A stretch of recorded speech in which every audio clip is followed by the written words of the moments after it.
Buen día para todos. Para dar continuidad a lo que son los lenguajes artísticos, el tema que hemos venido agotando en esta unidad número 1, vamos a continuar revisando lo que aprendimos en la clase de la semana pasada. ¿Y qué aprendimos en la clase anterior? Hablamos en la semana pasada de lenguajes artísticos presentes en la arquitectura, en la escultura y en la pintura. Además, vimos las diferencias entre las artes visuales y las artes aplicadas. Recordemos, decíamos, que la diferencia fundamental entre artes visuales y artes aplicadas es que las primeras, las visuales, tienen un fin, una intención exclusivamente estética. Interesa crear obras bellas solo con ese fin, mientras que las artes aplicadas, además de ser obras de arte bellas, tienen que tener alguna utilidad práctica, tienen que servir para algo en la cotidianidad, de ahí lo de aplicadas, que tienen que tener alguna utilidad. Superada esa parte que tiene que ver con lenguajes artísticos presentes en artes visuales y artes aplicadas, vamos a pasar a la segunda parte, al segundo gran bloque temático de esta unidad número 1, lenguajes artísticos, que tiene que ver con las artes escénicas, específicamente el cuerpo como generador de lenguajes artísticos en las artes escénicas, específicamente el teatro y la danza, a través de gestos, palabras, acciones y movimientos. El lenguaje artístico en las artes escénicas se desarrolla de distintas maneras. Las artes visuales y escénicas representan expresiones artísticas muy comunes y también muy importantes. Partes de estas son el teatro, la danza y la música. Las artes escénicas específicamente están concebidas para ser representadas sobre un escenario para un público. Esa es su característica fundamental, de ahí que se llaman precisamente artes escénicas. Es un espectáculo que se monta sobre un escenario en presencia de una audiencia, de unos espectadores. Vamos a hablar específicamente hoy de lo que es el teatro.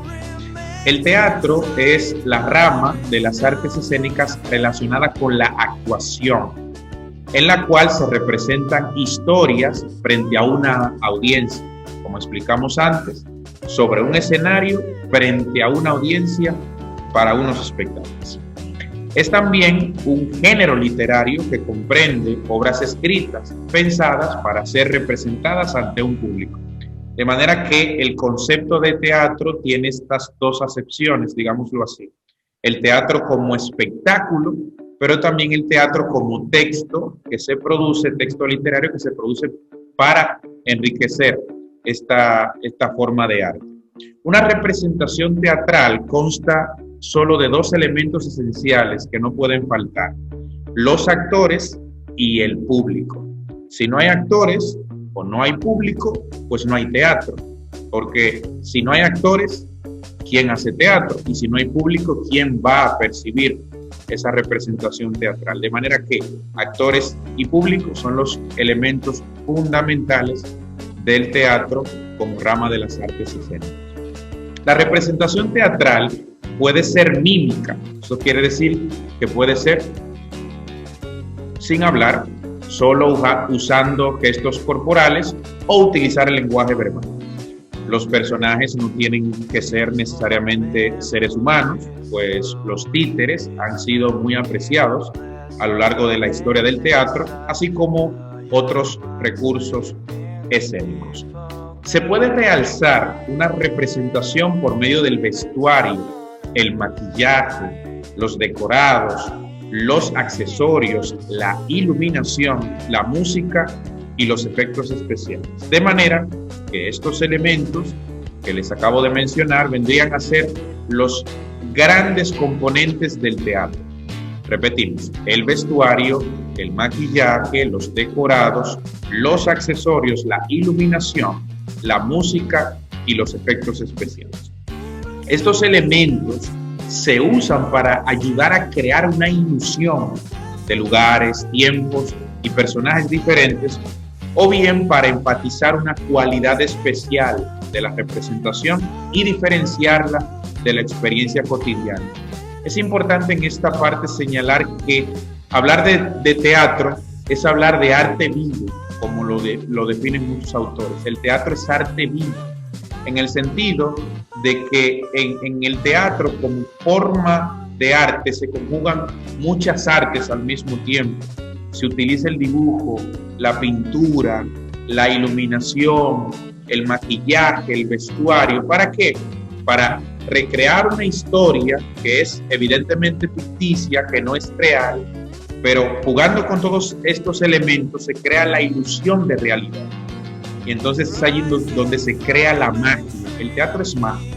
El teatro es una forma de arte muy especial en este sentido porque juega con muchas formas y elementos artísticos y se ponen todos al servicio de uno solo, que es en este caso el teatro, para crear ese espectáculo, para crear esa magia, esa mística tan especial que solo tiene el teatro como forma de arte.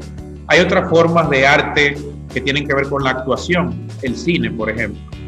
Pero ¿qué es lo que hace al teatro rico?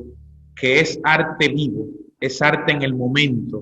Tú puedes ver una pieza teatral 4 veces, Romeo y Julieta, puedes ver 4 veces con la misma compañía de teatro, los mismos actores, y serán 4 experiencias distintas, porque en el teatro, a diferencia del cine, no se graban, no hay cortes, sino que ocurre en el momento, se ensaya y se pone el espectáculo cuando empieza la obra. Se abre el telón, como dicen, se cierra el telón, y es una experiencia única, independientemente de que se hagan varias funciones. Entonces, por estas y otras razones, el teatro es magia. El teatro es tal vez la forma de arte con más vida de todas cuanto existen.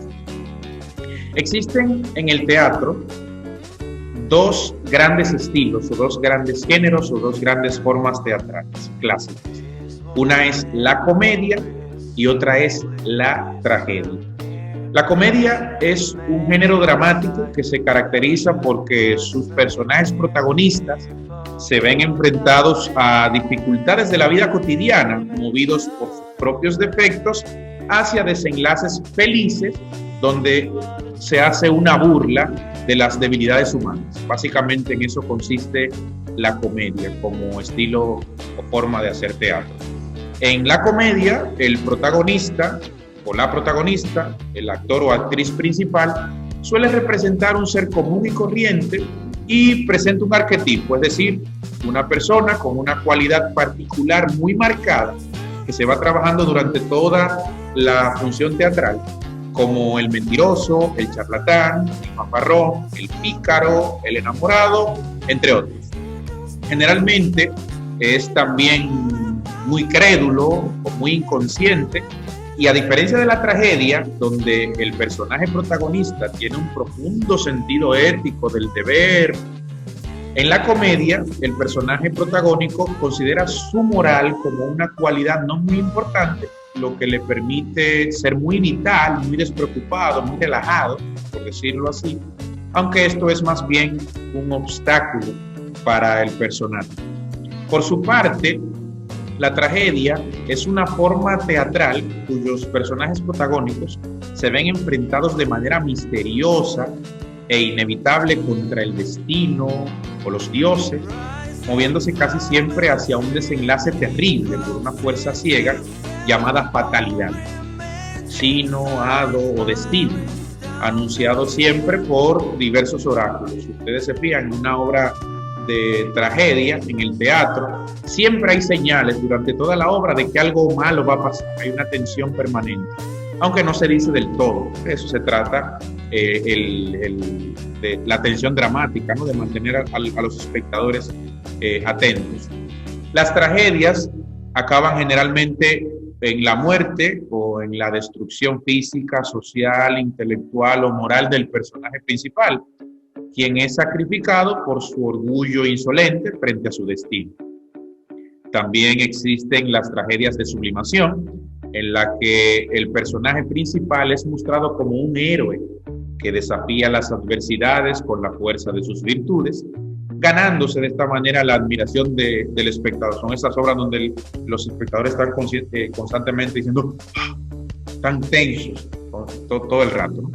El teatro también puede adoptar otras formas como la ópera, el ballet, la ópera china y la pantomima. Esta forma teatral donde los personajes están como trabajando con la cuarta pared. En el teatro se llama la cuarta pared, a ese frente donde están colocados los espectadores, que están como tocando objetos sólidos, aunque en realidad no es así.